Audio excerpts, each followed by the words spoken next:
प्रिय दुखदाई परिवारों, प्रिय भाइयों, बहनों, बुजुर्ग माता पिताओं, शिशुओं, बच्चों व युवाओं, मैं अमरदीप पीयूष मड़की हूँ। आज जून महीने का 7वां दिन है। आज संपूर्ण परिवार के लिए प्रार्थना। हे प्रभु यीशु ख्रीस्त, हम तेरे पवित्र शरीर और लहू के महान रहस्य के लिए तेरा धन्यवाद करते हैं। तूने पवित्र यूखरित में स्वयं को हमारे लिए भोजन और पेय के रूप में दिया, ताकि हम आत्मिक रूप से बलवान हों और तेरे साथ एकता में बने रहें। हे प्रभु, जब हम तेरे पवित्र शरीर को ग्रहण करते हैं, तो हमारे हृदय को शुद्ध कर, हमारे विश्वास को दृढ़ कर और हमारे प्रेम को बढ़ा। तेरा पवित्र लोहू हमें पापों से शुद्ध करे, हमारी आत्मा को नया करे और हमें तेरी कृपा में स्थिर रखे। हे दिव्य उद्धारकर्ता, हमें सिखा कि हम तेरे बलिदान को सम्मान दें, तेरी उपस्थिति की आराधना करें और अपने जीवन से तेरी महिमा प्रकट करें। हमारे परिवारों, कलीसिया और समुदाय को आशीष दे। जो बीमार हैं उन्हें चंगाई दे, जो दुखी हैं उन्हें सांत्वना दे, जो भटके हुए हैं उन्हें अपने पास लौटा ला। हे प्रभु, तेरा पवित्र शरीर हमारे लिए जीवन की रोटी बने और तेरा पवित्र लोहू हमारे लिए उद्धार का स्रोत बने। हमें ऐसा जीवन जीने की कृपा दे कि एक दिन हम स्वर्गीय भोज में तेरे साथ अनंत आनंद का भागी बन सकें। ये प्रार्थना हम तेरे पवित्र नाम में करते हैं। आमीन। उनके वचनों के बाइबल पद पर बोले।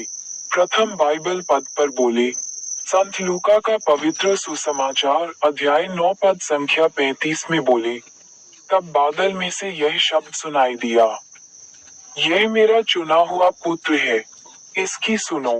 अर्थ परमेश्वर पिता हमें अपने पुत्र यीशु मसीह की सुनने और उसके मार्ग पर चलने के लिए बुलाते हैं। यीशु सत्य, जीवन और उद्धार का मार्ग है। अनुवाक्य, हे प्रभु, मैं तेरी आवाज सुनूं और उसका पालन करूं। निवेदन, हे प्रभु, हमें अपनी इच्छा समझने और उसका पालन करने की कृपा दे। प्रार्थना, हे स्वर्गीय पिता, हमें अपने पुत्र यीशु की शिक्षा को सुनने और जीवन में उतारने की बुद्धि दे।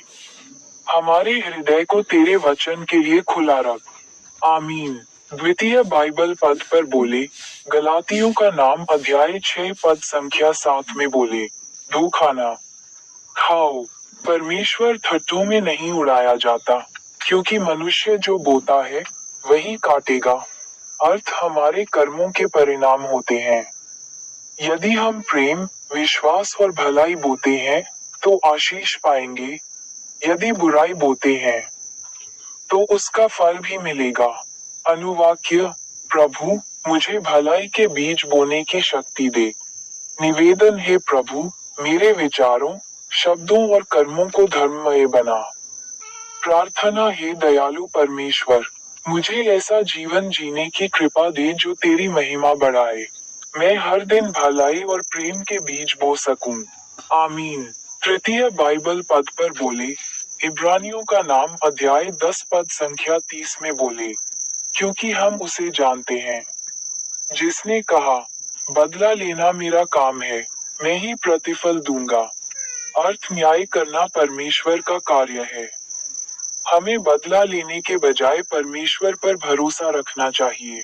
अनुवाक्य, हे प्रभु, मैं न्याय तेरे हाथों में छोड़ता हूँ। निवेदन, हे प्रभु, मुझे क्षमा करने और तेरे न्याय पर विश्वास रखने की शक्ति दे।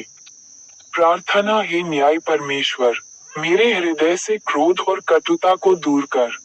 मुझे क्षमा और शांति का मार्ग दिखा। आमीन। आखिरी बाइबल पद पर बोले। स्तोत्र पाठ अध्याय 34 पद संख्या 8 में बोले, चखकर देखो कि यहोवा कैसा भला है। धन्य है वह मनुष्य जो उसकी शरण लेता है। अर्थ परमेश्वर की भलाई का अनुभव केवल विश्वास और निकटता से होता है। जो उसकी शरण लेते हैं, वे धन्य होते हैं। अनुवाक्य, प्रभु, तू भला है और मैं तेरी शरण में हूँ। निवेदन, हे प्रभु, मुझे अपने प्रेम और भलाई का अनुभव कराता रहे। प्रार्थना, हे कृपालु प्रभु, मुझे तेरी उपस्थिति में बने रहने दे। मैं हर दिन तेरी भलाई का अनुभव करूं और तेरा धन्यवाद करूं। आमीन। आइए प्रार्थना करें। हे मेरे पिताजी, हे संत एंथनी, हे यीशु के पवित्र हृदय, हे संत पिता लियो 14वें, हे महाधर्माध्यक्ष विंसेंट आइंड, आज जून है। यह वर्ष 2026 का छठ महीना है। समेकित प्रार्थना।